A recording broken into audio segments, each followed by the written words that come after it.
Okay, Tony Kegger here, and I want to do my story about meeting Daniel Bryan and Randy Orton yesterday. I'm doing this on the floor with my little background here, because as you probably see over the mountain, the sun glare is just terrible, and really is the best way to do it. I could do this at night, but I just want to get this over with, to get it out of the way while it's still fresh in my mind. So this is my went to here. I got the program guide here. It's right here, Wizard World Chicago Comic Con. And this weekend, from Thursday, Friday, Saturday, Sunday, they have Randy Orton, Daniel Bryan, Paige, Undertaker, and Sting. And also, the guy from Arrow, Steven Artel, is that his name? Guy who's going to be wrestling against Cody Rhodes, or Stardust, sorry, and Wade Barrett, or sorry, Betty Barrett. And he's teaming with Neville. So, okay. Sorry, I got distracted for a second. So I'm going to show you the stuff I got. Let's go with this stuff first. This is the first stuff I got. I was VIP. Oh, I should get my badge too. Right back.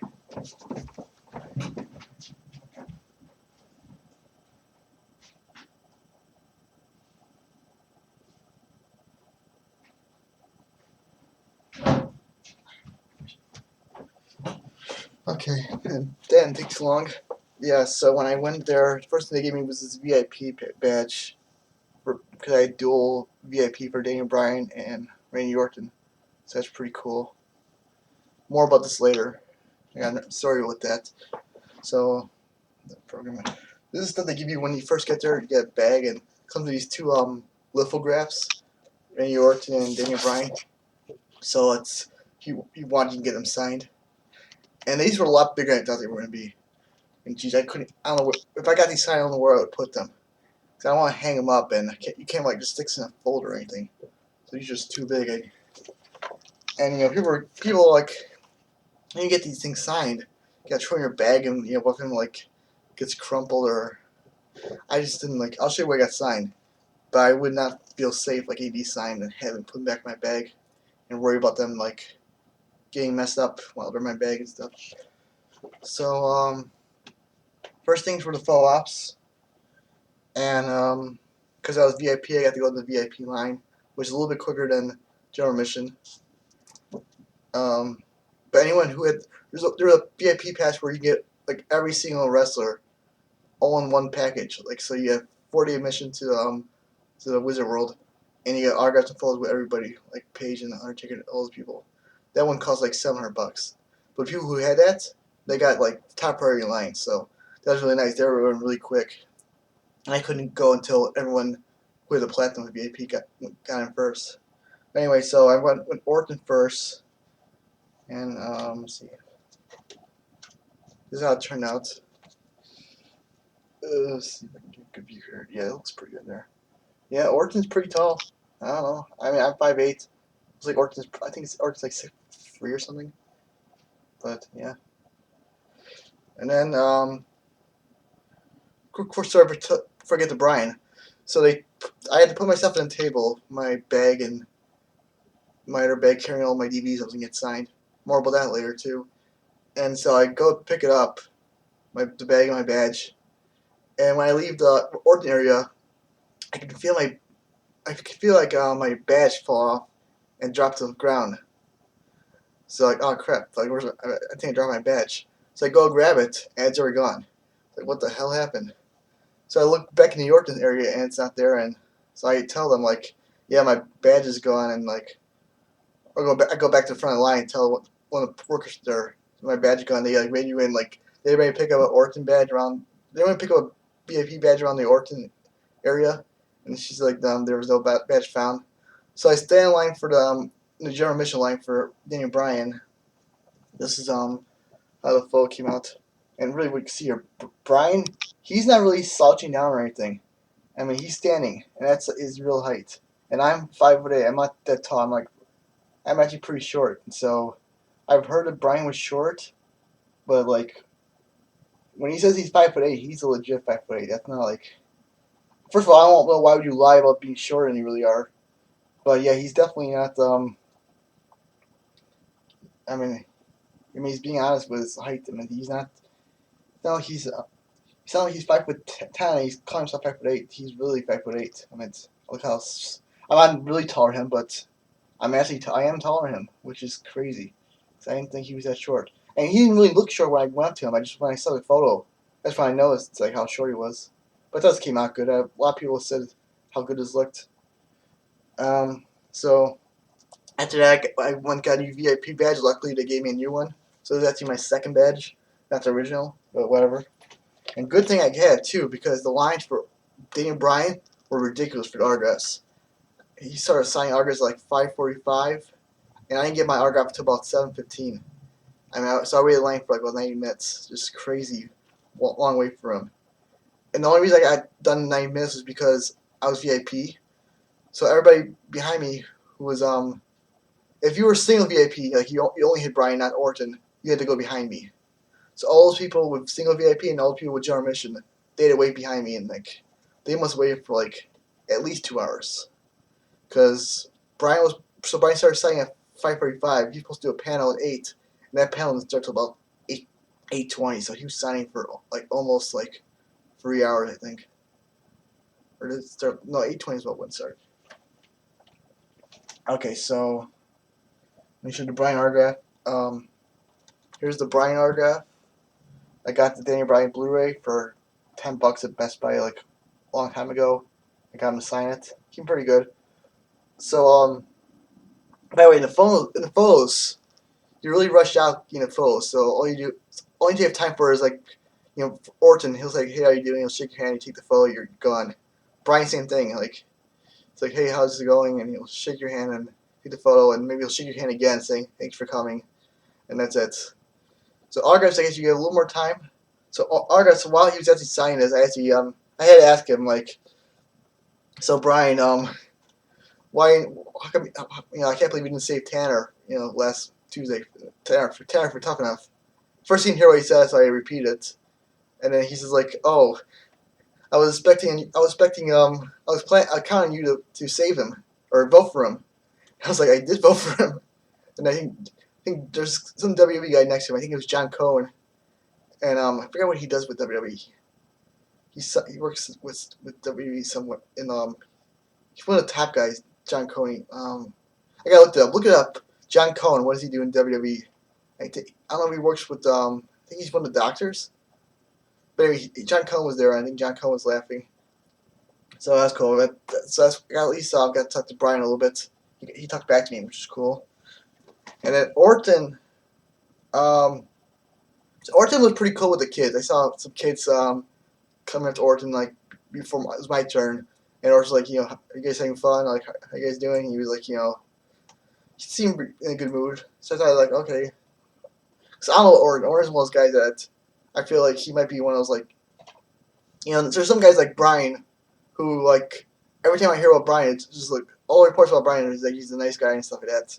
Orton's one of those guys that like he's got a temper and like, he's a guy like is he here for the money, or is he here because he wants to be here, or is he like deep down is he just saying like, oh, I wish I was not here because I had to be in SummerSlam in 2 days and like or 3 days. So I don't know how he's feeling, but he seems to be in a good mood. So when you're getting things autographed, they take your ticket and they take your item and they push them towards Orton, and so he's just like he gets in this autopilot mode where he's not really even like looking at whose like item is. He's just like signing something, maybe looking up to say something to this person in front of him, and just going straight to the next item, like not even knowing like whose it is. So like before I even got to Orton, he was already signing mine. Luckily, I had a little time to get to him because he had to pull out the gold marker instead of the black one because mine was a dark color. But here's how it turned out. I bought markers, but he used his own. But thanks you, Dylan. I tweeted Dylan on Twitter about what markers to use. He recommended the gold. That's one the Orton used. Not my gold marker, but he had his own. But those markers won't go to waste, I think. I'm glad I bought them just to be safe. Now let me see him. It's hard. It's hard to see. There you go. You can't see it. It looks pretty good in picture. I tweeted it on my Twitter at Tony Kager and looked pretty good in my Twitter photo. But so my story was, so he's already signing it, and I go up to him and say, like, basically what I said was, I was at that Night of Champions, and yeah, that your win there was like one of my favorite matches. Which is honest, I really do think that six pack challenge where he won was my favorite match. It's not like one of the best matches I've ever seen, but just how excited I was when he won that match because I was such a big Orton fan at the time, and I was every time you see a title change, it's like really cool. And it was Randy Orton, and I just assumed Sheamus was going to retain that night. So it was Sheamus, Orton, Cena, Jericho, Edge, and Wade Barrett's six pack challenge, and Orton won, which was I mean his first title reign since he was feuding with Cena, I think in 2009. So I don't think he'd been champion that year, and this was September. So he hadn't been champion for about almost a year, I think. So I thought it was really cool. And like one of the first times he actually won it as a face. Well, the other times he won it, he was like a heel, and he got a huge reaction. So yeah, it is actually one of my favorite matches, even though it wasn't the greatest. It's not like a 5-star classic, but I was marking out like crazy when he won. So I tell him like, yeah, I didn't tell him all that stuff. I just told him like, I was there. And I was one of my favorite matches, and his response, literally, he's still signing, or he finished signing, and he's like, I think it's legit what he said. He's like, yeah, sure. Like, that's all he says. Like, it sounds like one of those generic, he's like, yeah, sure. That's why he kind of said, like he didn't like, might even hear my question. I kind of want to say, like, thanks, Randy, for autograph. Thanks, Randy, and I want maybe to shake his hand, but he didn't even look at me. He's already started signing this next item. And it's like, I'm disappointed a little bit, but it's like, you're paying for the autograph, and it's hit or miss. Sometimes you get, when they've been signing for, like, at that time, almost, like, 2 hours, it's like, like, he's signing for, like, maybe 100 people, probably more. And I think just, like, first of all, he spent, if he took the time to talk to everybody, that line was gone forever. I'm sure at that point, like, maybe in the beginning he was talking to everybody, and then eventually it's like, shit, I gotta, like, move this on, like, his line's long enough, and, like, I'm only supposed to be here for, like, 30 minutes. So maybe at that point he was like, like, okay, I'll be nice to the kids, but anybody else, just get your shit signed and get out of here. And and so I get it, I paid for the autograph, and I mean, just to see him was kind of cool. I got to shake his hand during photos. Still glad I saw him. Would have liked better experience, but it's cool. At least Bryan was cool as hell, and I got to at least like talk to him a little bit. I didn't talk. I knew I wouldn't have much time, but just hear him talk about Tanner, made my day. Because I thought Tanner like should have won Tough Enough. I thought he was like was killing all the like challenges in that show. But whatever. Enough about Tough Enough. While I was in Orton line, they were passing these out, and I didn't want it signed, but I thought it looked like a really good, cool photo. So I was free, so like, why not? I'll just pick it up. Maybe someday, you never know, I'll get it signed by him. I mean, but who knows? It's a pretty cool 8x10.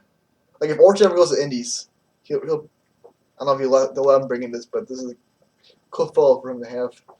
He'll never go to Indies, but you know what I mean. It looks like an indie photo. If you go, independent shows, there's 8x10s. It looks like one of the shows you can pick up.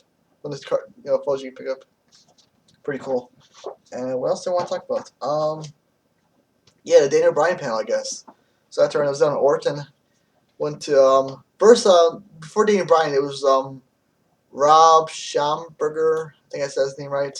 And basically, you should have heard that name because anytime WWE has like showing artist photos, it's always him. Like he draws like Daniel Bryan stuff, and he's drawn a lot of portraits of people. And I think his work has been featured in the True Giants DVD, and a lot of his stuff is on like WWE auction. So cool to actually meet him because I didn't meet him, but cool to actually see him because most guys like you've heard of about him, and like you've seen his work, but you don't know exactly what he looks like. So I got to see what he actually looks like, and he seems like a nice guy. I'm gonna try to meet him if he's there today. I'm gonna try to like go up to him and buy one of his prints because I heard you buy something from him, he'll sign it, which is cool. Maybe get a picture of him too. But so Daniel Bryan panel and it was good. I asked him a question because I wanted to do that. I wanted to ask him a question, so I got in the line for that. And I wanted a question that I knew like everybody wouldn't be asking. Not some like, oh, like, who's your favorite wrestler, or what's your favorite match, or I don't know. Some match like you can ask any. Some question you can ask anybody. I want a question that was specifically geared towards him that only he can answer, and some question that he hasn't been asked before. Like like I started to make this too long, but Mick Foley would always say like, don't ask me about Hell in a Cell because I get that question all the time. Ask me about something else. So that's why I don't know if Daniel Bryan gets one of those questions. Maybe he gets asked about that firing thing where choking Justin Roberts at the time. Maybe he gets asked that a lot. But anyway, I just want to pick a question that he never got asked.